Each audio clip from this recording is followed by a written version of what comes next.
রাজ্যে বিভিন্ন প্রান্তে গজিয়ে ওঠা নেশামুক্তি কেন্দ্রগুলি নিয়ে এবার সোচ্চার হলো বামপন্থী 4 ছাত্র যুব সংগঠন। নেশায় আসক্ত যুবকদের সুস্থ করে তোলার পরিবর্তে তাদের প্রতি চলছে নেশা কেন্দ্রগুলিতে অকথ্য নির্যাতন। এমনই অভিযোগ এনে নতুন প্রজন্মকে রক্ষা করতে বেশ কয়েকটি দাবি আদায়ের লক্ষ্যে তারা এবার ডেপুটেশন প্রদান করল জাতীয় স্বাস্থ্য মিশনের রাজ্যের মিশন অধিকর্তার নিকট। প্রতিনিধিমূলক ডেপুটেশনের নেতৃত্ব দেন ডিওয়াইএফআই রাজ্য সম্পাদক নবারুণ দেব। নেশামুক্তি কেন্দ্র নিয়ে এবার সরব হলেন বাম ছাত্র যুব সংগঠন। গত কয়েক বছরে ত্রিপুরা রাজ্য এক ভয়ঙ্কর অসুখে আক্রান্ত। গোটা রাজ্যকে নেশায় ডুবিয়ে দেওয়া হচ্ছে, যুব সমাজ নেশায় আক্রান্ত হচ্ছে। নেশায় আক্রান্ত অনেকে নেশামুক্তি কেন্দ্রে যাচ্ছে, সেখানে আরো বড় মরণ ফাঁদ। নেশা কেন্দ্রগুলিতে চলছে অকথ্য নির্যাতন। এমনটাই অভিযোগ এনে এবার সোচ্চার হলো 4টি বাম ছাত্র যুব সংগঠন ডিওয়াইএফআই, টিওয়াইএফ, এসএফআই ও টিএসইউ। রাজ্যে নতুন প্রজন্মকে রক্ষায় 4টি বাম ছাত্র যুব সংগঠন দ্বারস্থ হলো জাতীয় স্বাস্থ্য মিশন রাজ্য শাখার মিশন অধিকর্তার।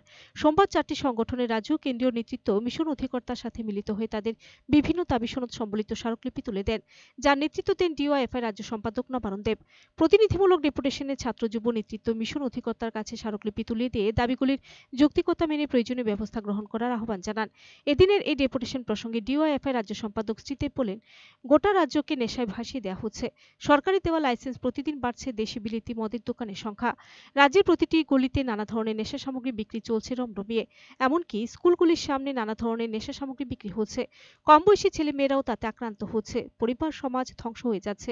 এর বিরুদ্ধে প্রশাসনের কোনো কঠোর পদক্ষেপ নেই। নেশা সামগ্রী বিক্রেতারা হচ্ছে এলাকার মাতব্বর। ফলে সাধারণ মানুষও এর বিরুদ্ধে কথা বলতে সাহস পাচ্ছে না। তাই সংগঠন নেশার বিরুদ্ধে প্রশাসনের কঠোর পদক্ষেপ গ্রহণ করার দাবি জানায়। পাশাপাশি জাতীয় স্বাস্থ্য মিশনের উদ্যোগে ব্যাপকভাবে জনসচেতনতামূলক কর্মসূচি গ্রহণ করার দাবি জানায়। যুবনেতা এদিন আরো অভিযোগ করেন, গত কয়েক বছরে নেশার থাবা ব্যাপকভাবে বৃদ্ধির সাথে সাথে রাজ্যের ব্যাঙের ছাতার মতো গড়ে উঠছে নেশামুক্তি কেন্দ্র। নেশামুক্তির নামে চলছে লুট বাণিজ্য।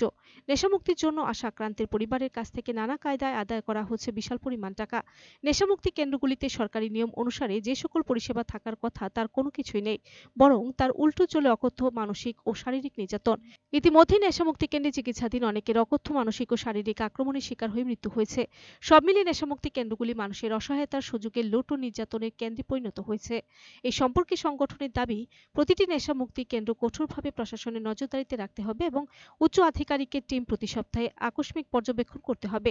কোন নেশামুক্তি কেন্দ্রে কোন কোন চিকিৎসক, মনোরোগ বিশেষজ্ঞ, কাউন্সিলর, নার্স, আয়া পরিষেবায় যুক্ত আছে, তাদের নাম, ফোন নম্বর অবশ্যই নেশামুক্তি কেন্দ্রে আসা আক্রান্তের পরিবারের কাছে দিতে হবে।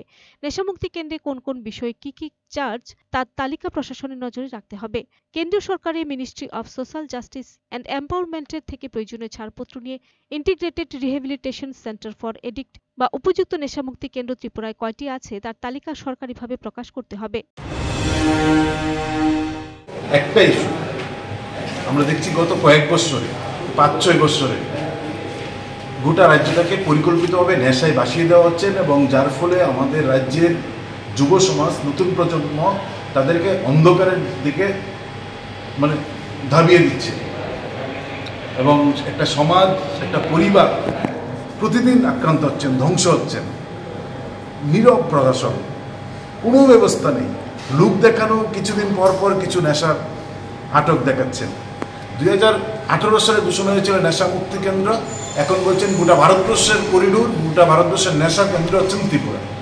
ফলে এই প্রশ্নে যেন রাজ্যটাকে, যুব প্রজন্মকে, নতুন প্রজন্মকে বাঁচানো যায়, প্রশাসনের কঠোর ব্যবস্থা এবং এনআরএইচএমের দিক থেকে ব্যাপক হারে প্রতিটা গ্রামে, প্রতিটা গলিতে জনসচেতনতামূলক কর্মসূচি গ্রহণ করে গণ আন্দোলন গড়ে তুলতে যেন তারা ভূমিকা গ্রহণ করে, আমরা এই দাবি জানাতে আসছি। কারণ সরকারের উদ্যোগে শত শত বিদেশি মদের লাইসেন্স দেওয়া হচ্ছে, আর প্রতিটা গলিতে রমরমিয়ে এলাকার মাতব্বররা নেশার ঠেক লাগিয়ে বসেছেন। এমনকি এখন স্কুলের সামনেও নানা ধরনের নেশা সামগ্রী বিক্রি হচ্ছে।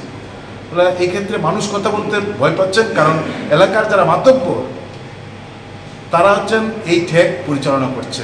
আমরা তার জন্য এই এনআরএইচএমের কাছে, ডাইরেক্টরের কাছে এসেছি যেন সেখানে ভূমিকা গ্রহণ করেন। Bureau report, search India.